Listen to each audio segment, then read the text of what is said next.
Free education ಕೊಡ್ರಿ ಅಂತ ಈ ಘಟನೆ ಯಾಕೆ ರೆಫರ್ ಮಾಡ್ತಾ ಇದ್ದೀನಿ ಅಂದರೆ ಆ ಅವ್ವ ಅಪ್ಪ ಖರ್ಚು ಮಾಡೋ ಶಕ್ತಿ ಇಲ್ಲದಕ್ಕಾಗಿ ಅಲ್ಲಿ ಇದನ್ನು ಕಲಿಯಪ್ಪ ಈ ನೌಕರಿ ಸಿಗ್ತದೆ ಇದನ್ನು ಕಲಿಯಪ್ಪ ಅಂತಿದ್ದು ಆ ಮಗು ಇದ್ದಿದ್ದು ಇಲ್ಲ ನಾ ಬಯಾಲಜಿ ಓದ್ತಾನಿದ್ದು ಇಲ್ಲಿ ನಾವು ಬಯಸಿದಂಥ ಕಲಿಯೋದು ಇಲ್ಲ ಇಲ್ಲರಿ ಈ ದೇಶದೊಳಗೆ ಯಾವಾಗ ಬರ್ತದ್ರೋ ಗೊತ್ತಿಲ್ಲ.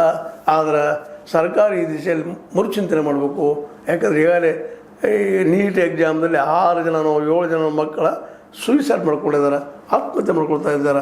ಎಲ್ಲಗಳು ಆತ್ಮಹತ್ಯೆ ಅಂದರೆ ರೈತರು ಆತ್ಮಹತ್ಯೆ ಮಾಡ್ಕೊಳಿಕತ್ತಾರೆ, ಪಾಪ ಮಕ್ಕಳ ಆತ್ಮಹತ್ಯೆ ಮಾಡ್ಕೊಳ್ತಾ ಇದ್ದಾರೆ, ಪಾಪ ಹುಡುಗ ಹೊರೆಗಾರ ಆಗ್ತಾ ಇದ್ದಾನೆ. ಇದಕ್ಕೆ ಯಾರು ಹೊರೆಗಾರರು? ಇದನ್ನು ನಾವು ಚಿಂತನೆ ಮಾಡಬೇಕಾಗಿದೆ. ಇದ್ರ ಬಗ್ಗೆ ವಿಚಾರ ಮಾಡಲಿ ಎಲ್ಲರೂ.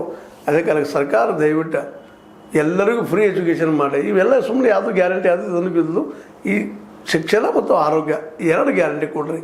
ಉಳಿದಿರೋದ ಉದ್ಯೋಗ ಸೃಷ್ಟಿ ಮಾಡಿರಿ. ತಾನೇ ಹೋಗ್ತಾವೆ ಸಮಸ್ಯೆಗಳು ಅಲ್ವಾ? ನಿಮಗೇನು ಅನ್ನಿಸ್ತದೆ?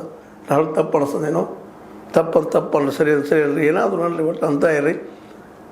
ಒಂದು ದಿಶೆಯಲ್ಲೇ ಎಲ್ಲರೂ ಚಿಂತನೆ ಮಾಡಲಿ ಅಂತ ಹೇಳ್ತಾ, ಇದು ನಿಮ್ಮ ಲೈಕ್ ಆಗಿರ್ಬೋದು, ಲೈಕ್ ಮಾಡಿ ಶೇರ್ ಮಾಡಿರಿ, ಸಬ್ಸ್ಕ್ರೈಬ್ ಮಾಡಿರಿ. ಅದೇ ಕಾಲಕ್ಕೆ H16 ಸದಾ ನೋಡ್ತಾ ಇರಿ ಅಂತ ಹೇಳ್ತಾ, ಇದು H16 ಅರ್ಥಾತ್ ಸೀತಾರಾಮ್, ಇದು ಸತ್ಯದ ಕೈಗಳಲ್ಲಿ ವಂದನೆಗಳು. ಆತ್ಮೀಯ ಸಾರ್ವಜನಿಕರಲ್ಲಿ H16 ಅರ್ಥಾತ್ ಸೀತಾರಾಮದಿಂದ ಒಂದು ಮನವಿ. ಈ ಸಂಸ್ಥೆ ಭ್ರಷ್ಟಾಚಾರ, ಅನ್ಯಾಯ, ಅತ್ಯಾಚಾರಗಳಿಂದ ನೊಂದವರ ವೇದಿಕೆ. ಅನ್ಯಾಯಕೋರರ, ಭೂಗಳ್ಳರ, ನಶಾ ಸಾರಾಯಿ ಮಾಫಿಯಾಗಳ ವಿರುದ್ಧದ ಧ್ವನಿ. ರೈತರ, ಕೂಲಿಕಾರ, ಕಾರ್ಮಿಕರ, ಬಿದ್ದ ಸಮುದಾಯ ಜನರ ಧ್ವನಿ.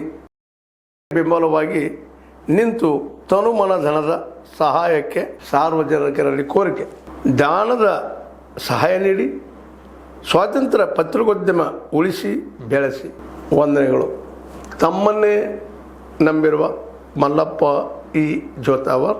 ಈ ಕೆಳಗಿನ QR ಸ್ಕ್ಯಾನ್ ಮಾಡಿ ಅಥವಾ ಈ ನಂಬರ್ ಅಂದರೆ 7411402405ಗೆ ಇಲ್ಲ 9686864852ಗೆ ನೀವು ಫೋನ್ಪೇ ಮಾಡಿ, ಪೇಟಿಎಮ್ ಮಾಡಿ ಅಥವಾ ಇನ್ನಾವುದೇ ಮಾಧ್ಯಮದಿಂದ ಗೂಗಲ್ ಮೂಲಕ ಸಹಾಯ ಮಾಡಿ ಈ ಪ್ರಾಮಾಣಿಕ ಪತ್ರಿಕೋದ್ಯಮವನ್ನು ಉಳಿಸಿ ಅಂತ ಮತ್ತೊಮ್ಮೆ ಮನವಿ. ವಂದನೆಗಳು.